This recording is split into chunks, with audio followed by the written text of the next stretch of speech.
一位曾靠大肆痛骂台湾而在对岸走红的人，如今却因一句真话惨遭封杀，被扣上两面人的帽子。他就是前立委邱毅。一向在中国媒体高谈阔论、捞尽好处的他，竟突然尝到了社会主义铁拳的滋味。很多台湾网友看了直呼大快人心，平日把台湾说的一无是处，最后还不是得灰溜溜回来用健保。更妙的是，陆委会对此冷冷丢出一句慢走不送。到底邱毅做了什么，会引来如此戏剧性的转折？这背后又透露出哪些发人深省的讯息？今天就让我们深入探讨邱毅从靠骂台湾发财到被全网封杀的始末，一起看看这位政治投机者的终局如何上演。邱毅何许人也？如果把时间拉回10多年前，他的标签可不是舔共或卖台，而是鼎鼎大名的爆料天王。早年邱毅在台湾政坛以猛料著称，专挑政治丑闻揭发。2006年左右，他还是立法院的意气风发人士，因揭露高层贪腐大案一战成名。那时的他口中的正义对象是陈水扁家族等台湾执政者，大刀阔斧扮演监督角色。可以说，邱毅早期塑造的是一个为民除弊、敢言敢言的形象。然而，随着台湾政坛风云变色，邱毅的立场和舞台也在悄然转变。马英九执政时期，他的爆料劲道似乎收敛不少。等到民进党重新执政，邱毅又重出江湖，但这次他的炮口悄悄转向了自己的故乡。曾几何时，邱毅开始频繁登上中国的媒体节目，把台湾民主政府批得体无完肤，反过来歌颂起中共的英明伟大。从爆料天王摇身一变为统战利器，邱毅走上了一条靠狠批台湾而在对岸淘金的道路。这个转变的过程中，不妨先讲一桩往事。邱毅其实并非第一次触怒中共，早在2006年，他以反贪英雄的姿态受邀到北京大学演讲，打算畅谈台湾新闻自由。岂料就在演讲前夜，一名中共高官私下对他说，除了北大，哪里都可以讲，要求他换地方演讲。邱毅不从，结果北京当局临时喊卡，北大演讲直接取消，原因令人啧舌。宣传部认为邱毅先前说了一句不该说的话，他说什么了呢？原来他骄傲地对中国媒体表示，在台湾，一个立委能打趴权贵，这是台湾民主的表现，希望中国人大也能出现另一个邱毅。这短短一句话碰触了中共的敏感神经。台湾民主可以监督权贵，难道在暗讽中国没有监督，遍地贪腐吗？结果当局如临大敌，生怕这种爆料文化感染大陆学子，赶紧封杀他的发声管道。邱毅首次体验到，在中国说真话的代价就是被晋升。尽管当时他还是客气地表示遗憾与尊重，但这件事其实早已埋下伏笔。吃过一次闷亏的邱毅很快调整策略，继续在对岸大展拳脚。尽管北大演讲泡汤，他并未就此远离中国舞台，相反，他选择迎合中共的口味，把自己包装成对抗台独的旗手。从2010年代后期开始，我们看到邱毅频繁出现在中国官媒与民间媒体上，以台湾时事评论员、邱毅教授等身份侃侃而谈。他的论调高度亲共，逢中必挺，逢绿必骂，颇受中国观众欢迎。短短几年内，他在微博累积了超过300万粉丝。邱毅台湾账号成为对岸网民眼中了解台湾的窗口之一。邱毅也借此名利双收，甚至被形容为名嘴网红。前景方面更是令人啧舌。有台湾媒体曝光，邱毅在中国主持节目、出版著作，可是赚得盆满钵满。他曾在中国同时接下2档历史谈话节目主持，每档节目的合约预算将近人民币200万元，2个加起来折合新台币超过1500万元。对一个退休政客来说，这可是一笔相当可观的收入。然而有趣的是，2019年他短暂投入台湾选举时，申报财产时居然只字未提在中国的收入，直到媒体踢爆，他才被质疑隐瞒境外财产。这件小插曲从侧面证明了他靠中国发财的事实，甚至多到不敢公开。除此之外，邱毅在对岸还挂上大学教授的头衔，出了书，上遍各大访谈节目，可谓风光无限。有阵子他在中国影音平台上谈两岸、论国际，高谈统一红利，言之凿凿地宣称大陆经济实力很强，台湾年轻人去走走就会发现民进党在骗人。在那些年里，邱毅俨然成了统派名嘴中的顶流。然而，他的成功是建立在什么基础上？一句话，靠骂台湾，唱和中共。每当台湾政府推行什么政策，他总能第一时间跳出来批民进党如何不行，台湾经济不靠大陆就完蛋等等。更甚者，他不惜丑化贬低自己的家乡，把台湾描述的仿佛民不聊生，遍地台独妖魔。他在对岸渲染台湾好像随时要宣布独立，暴乱将起。这类耸动言论其实严重脱离台湾现实，但正中许多大陆听众下怀。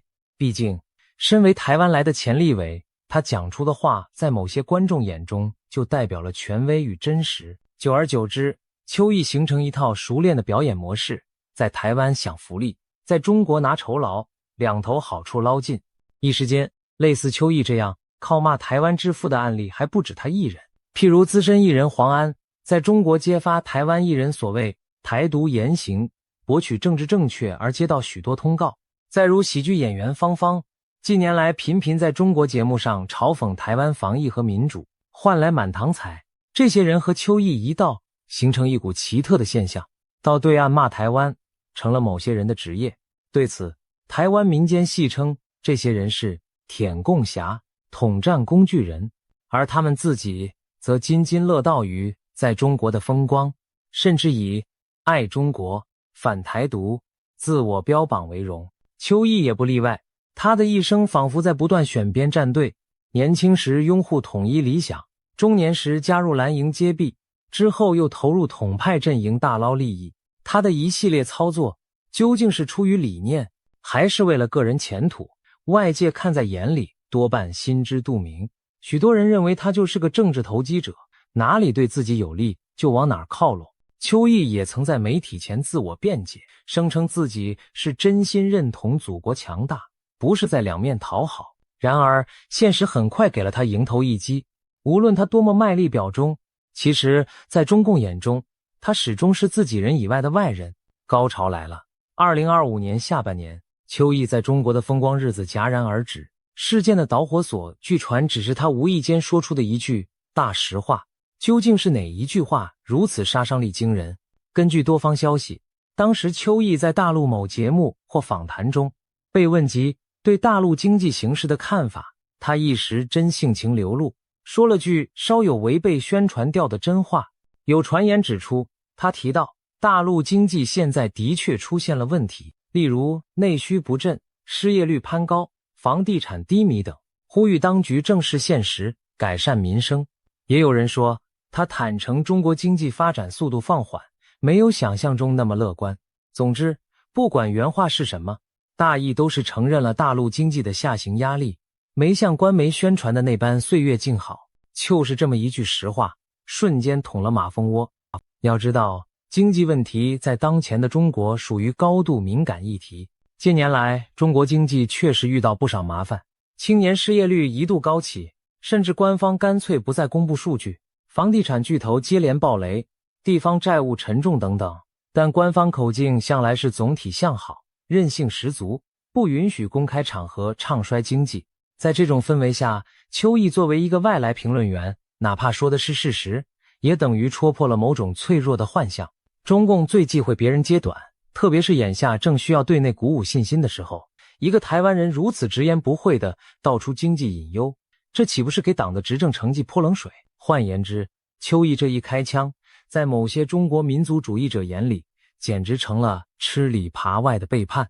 更巧的是，这番谈话片段随即在网络上发酵，许多中国网友开始质疑甚至挞伐邱毅。他们愤怒地说，邱毅这张嘴是怎么回事？之前骂台湾骂得那么起劲，现在竟敢嫌弃起我党的经济。有人贴出过去他在台湾媒体的言论，指控他根本是双面人，在台湾骂中国经济，在大陆骂台湾政府。虽然事实上邱毅并未在台湾公开批评中国，但愤怒的网友已经顾不上求证，他们翻出他以前的一些影片或贴文，咬定邱毅是墙头草、两面派。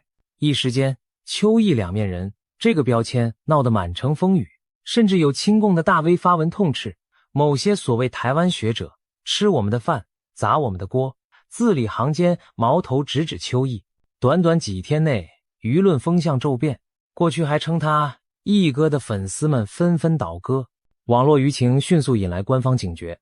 中共对付失去利用价值甚至开始制造麻烦的盟友，向来是不手软的。很快的，邱毅的微博账号无预警被关闭，几百万粉丝的邱毅台湾忽然从搜索结果消失，过往发文悉数看不到，显示内容违规遭下架。紧接着，他在中国的影视露出也被全面封禁在央视节目看不到他，网络访谈节目也不敢再请他露面。简而言之，邱毅在中国互联网遭到全面封杀。这还不止，据传连他曾经出版的图书、参与的视频也受波及，被下架或限流处理。一夜之间，昔日炙手可热的名嘴仿佛从大陆网络蒸发了。这就是中共祭出的社会主义铁拳，当你顺从时，给你舞台赚钱；当你忤逆时，立刻收回一切，让你晋升消失。更耐人寻味的是，中共方面给邱毅扣的帽子，居然和他平时最痛恨的词汇如出一辙——两面人。要知道，两面人一词在中共话语体系中是非常严重的指控，通常用来形容那些阳奉阴违的干部，意指对党不忠。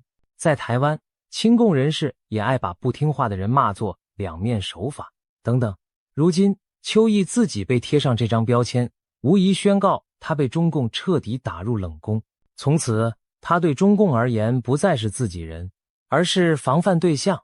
可以想见，只要戴上两面人的帽子，别说上节目发声，可能连在中国生存都变得尴尬。这个结果让不少人感到讽刺又唏嘘。试想，邱毅多年来为了迎合中共口径，可以说是绞尽脑汁，挖空心思，如今却因一念之差说真话，立刻被打回原形。他曾经收获的掌声和鲜花，全都变成锋利的指责和嘲笑。这种翻脸无情的转变，不正好证明了中共对所谓盟友的态度吗？当你有利用价值时，可以给你虚荣和利益，一旦你踩到他的红线，立刻就把你当作敌人。古语有云，卸磨杀驴。邱毅此刻大概对这4个字有了切肤之痛。封杀之后，邱毅本人一度求助无门，据传他试图联络在北京认识的高层人士，想弄清缘由，设法解禁，结果皆石沉大海。有消息说，他原本受邀要在某大学进行的演讲行程也被悄悄取消，主办单位被打了招呼，不敢再用他。曾经门庭若市的邱教授顿时成了烫手山芋，人人避之唯恐不及。对比他从前趾高气扬的模样，现在可谓门可罗雀。有网友戏称，邱毅总爱批台湾言论自由太泛滥，现在他终于领教什么叫言论完全不自由，在大陆只讲了一句实话就被晋升消失，滋味够酸爽吧？值得玩味的是，这次封杀事件也再次验证了人格分裂的统战现象。对中国官方而言，过去邱毅批台湾政府是服务于统战目的，所以大力给予平台。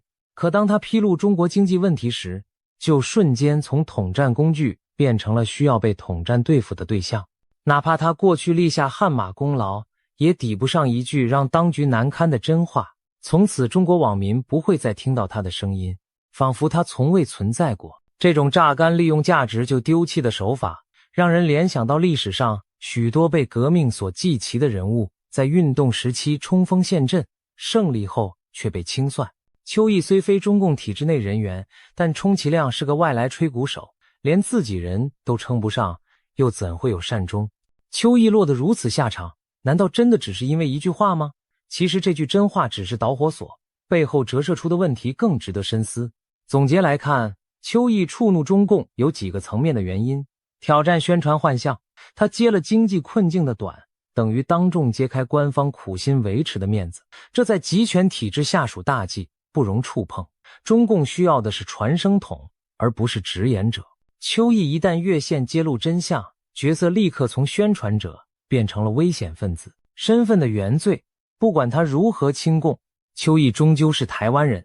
在很多中国强硬派眼里，台湾人天生带有可疑性，亲近你也许是别有用心。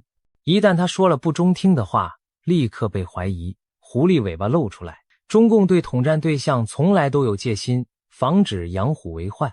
当年他可以利用满洲国的溥仪，也可以在成功后将其冷落软禁。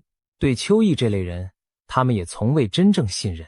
过河拆桥的必然，统战策略讲究的是阶段性效果。当某个人、一种话术在特定时期有用，就暂时捧场，一旦时移世易，随时可以换人。邱毅的剧本到这一刻已演完了，他在台湾内部其实影响有限，不能为中共再提供更多增量价值，反而因为失言带来负面效应。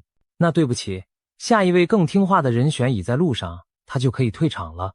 言行失控的风险，其实邱毅过去也曾几次让中共有些头疼。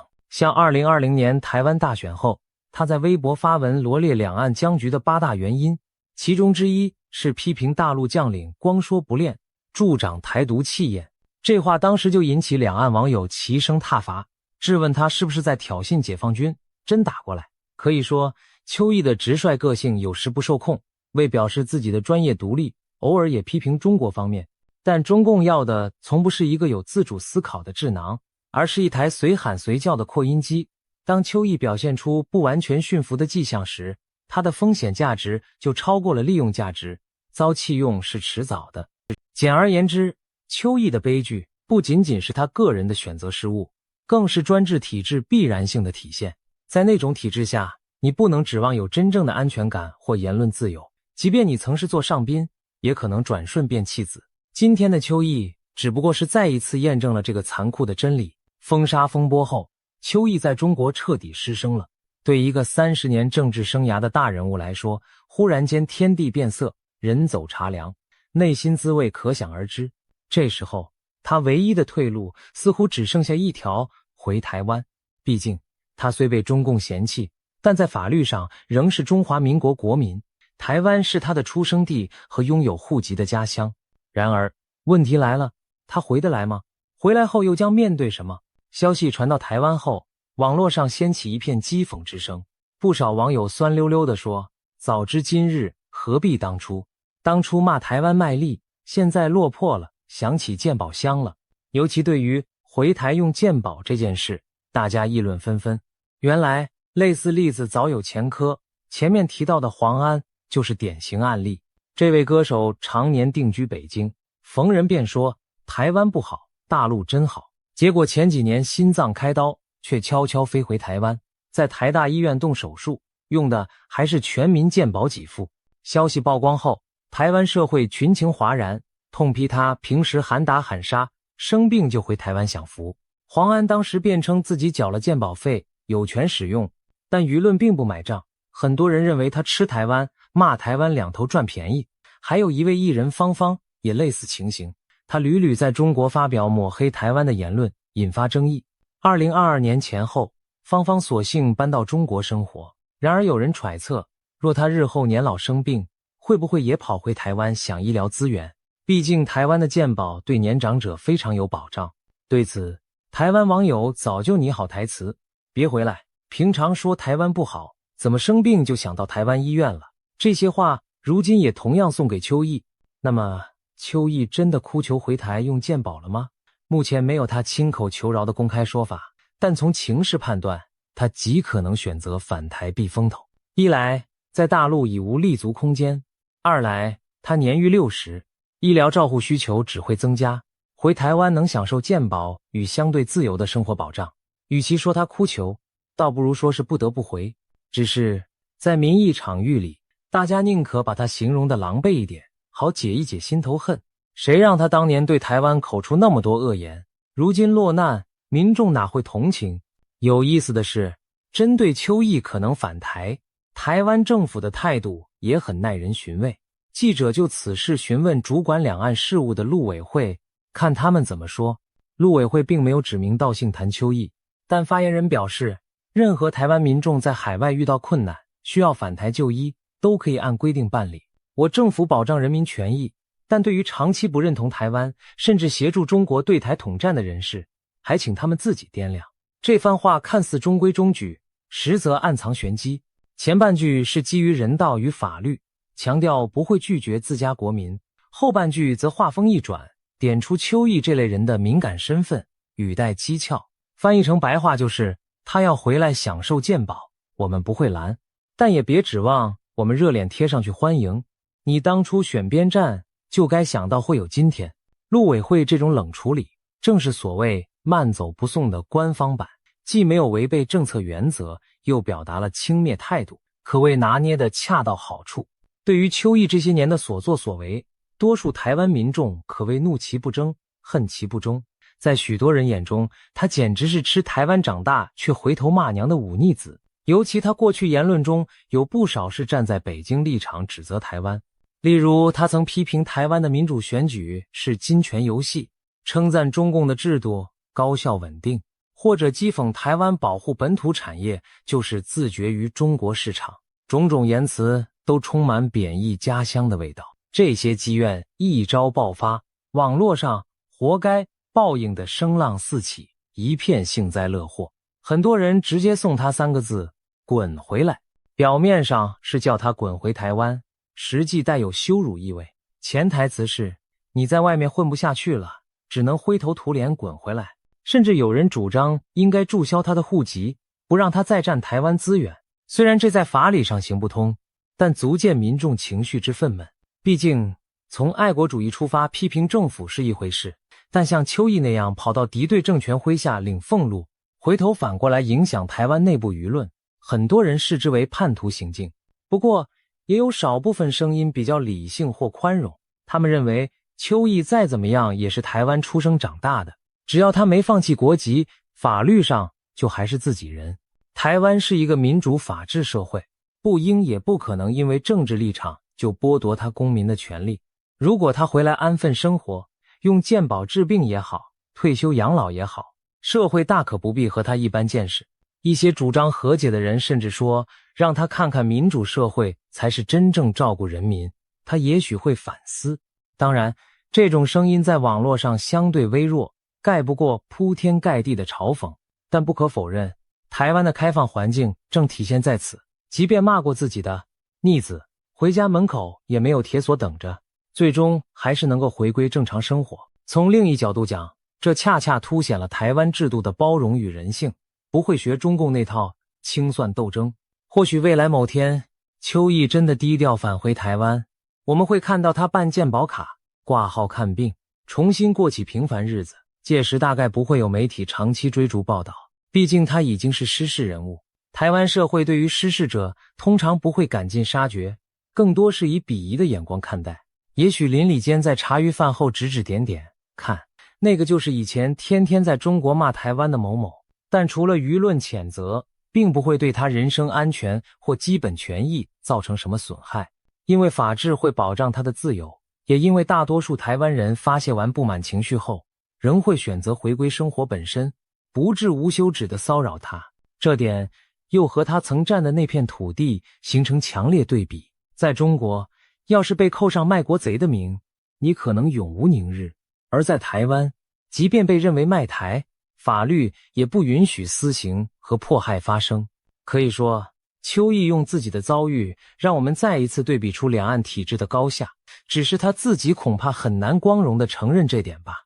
其实，邱毅的故事并非特例，放眼过去几年，凡是选择投入中共怀抱，以攻击台湾为业的人士，最终的结局多半不太风光。我们不妨再举2个著名的例子来对照。正好前面已经提到，黄安这位上世纪90年代走红的台湾歌手，后半生几乎把自己打造为反台独斗士。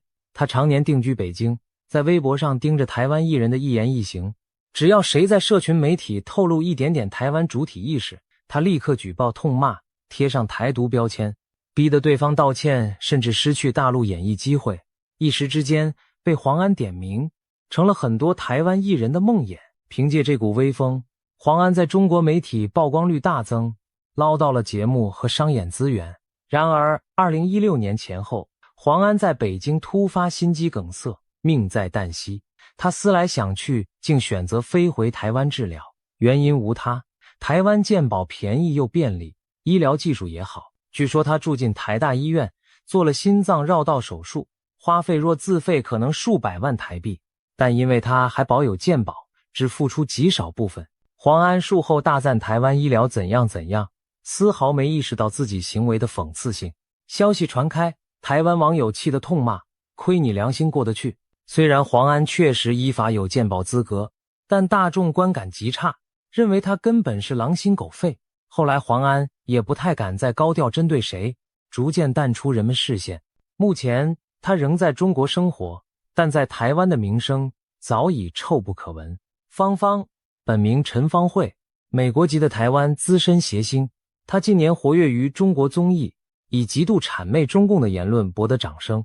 芳芳最引起争议的是2022年在中国节目发表的一段话。当时台湾正办9合1选举，她对着镜头说，台湾整天选举，人民苦不堪言，像我们这些已经移居大陆的人真是太幸福了。这番话引来台湾朝野齐谴，认为他妖魔化台湾民主，在中国网上却被热捧，视为台胞新生。然而讽刺的是，同年稍早，芳芳返台处理母亲丧事时，私下托人向政府请托，希望能破例缩短她隔离天数。当时还有防疫隔离规定，她一面说着在大陆多幸福，一面又想到台湾来享特殊待遇，这种双重标准令人反感，所幸政府并未理会，她也只好乖乖依规定隔离。芳芳的例子说明了，有些人在大陆待久了，难免和现实脱节，搞不清自己其实早被当成工具。她如今定居中国，但名誉已毁，未来万一离病或年老需要照护，恐怕也会面临和黄安、邱毅一样的两难。届时是要硬着头皮回台湾，还是留在他口中的天堂中国治疗，恐怕作何选择都将再度自我打脸。除此之外，还有一些统派人士，如张安乐、白狼、林明正等，在两岸之间亦步亦趋地寻求存在感，但最终他们对台湾内部影响有限，在中国也未必真受尊重，日子过得并不如表面风光。总的来说，这些前车之鉴无一不在警示后人，出卖自己土地迎合威权者，或许短期能得利，但长期看终究难逃被抛弃的命运。正如一句话所说，跟魔鬼做交易是要付出灵魂的代价的。如今邱毅被封杀一事在两岸持续发酵，对观察两岸关系的人而言，这可算是一堂生动的课。它充分说明了几点道理。首先，中共当局从来没有真正的朋友，只有利益算计下的棋子。即便像邱毅这样卖力多年，到头来仍可能被当局视情况牺牲。他的遭遇对那些还幻想亲中得利的人是一记当头棒喝。想想看，连邱毅都撑不到最后，你凭什么觉得自己能全身而退？那些还在台湾替中共张目的人，也许该趁早醒悟，别等到被利用完再来后悔。其次，民主与威权的差别在此对比强烈。台湾社会或许有很多缺点，但至少在这里，邱毅当年能畅所欲言地批评总统，不会有警总来抓他。他现在即使声名狼藉地回来，也依然享有法律保障的健保和言论自由，只要不触法。反观他奉为圭臬的中共政权，一句不合口味的批评就让他身败名裂。曾经吹捧他的那些官媒网友，转眼落井下石，谁更人道，谁更文明，一目了然。正如许多网友感叹的，要不是切身经历，像邱毅这样的人，大概永远不会理解民主的可贵。再者，邱毅的故事也让台湾民众反思一件事，我们究竟应该如何对待这些回头是岸的人？当然，大多数人认为邱毅根本不是迷途知返，他只是被逼无奈。但假设哪天他公开承认错误，亦或幡然醒悟认同台湾，社会会不会给他第二次机会？目前看来，短期内不可能。信任一旦摧毁，重建何其难。况且邱毅过去累积的负评太多，就算他愿意道歉，恐怕也难博取谅解，更别说他的性格使然，未必拉得下脸认错。所以他未来大概率是选择淡出公众视野，安静过日。而台湾社会则将以他为反面教材，提醒年轻世代，这就是把良知出卖给集权的下场。最后，我们回到邱毅本人，在这场荒诞的戏剧里，他究竟得到了什么，又失去了什么？过去10年，他得到了金钱、名声、一时的风光，却一步步失去了家乡同胞的信任与尊重，到头来连主子也弃他而去，落得众叛亲离。他是否会在深夜梦回时懊悔？懊悔当初选择了这条路，懊悔说了那一句戳破真相的话，这些外人不得而知。但我们可以确定的是，历史已为他盖棺论定。邱毅成了两岸关系发展中的一个注脚，他证明了中共的冷酷无情，也映照出民主台湾的可贵所在。或许多年以后，当人们回顾这段故事时，会说，看，这就是政治投机者的典型下场。他的名字不再令人敬重，只成为一个警示的符号。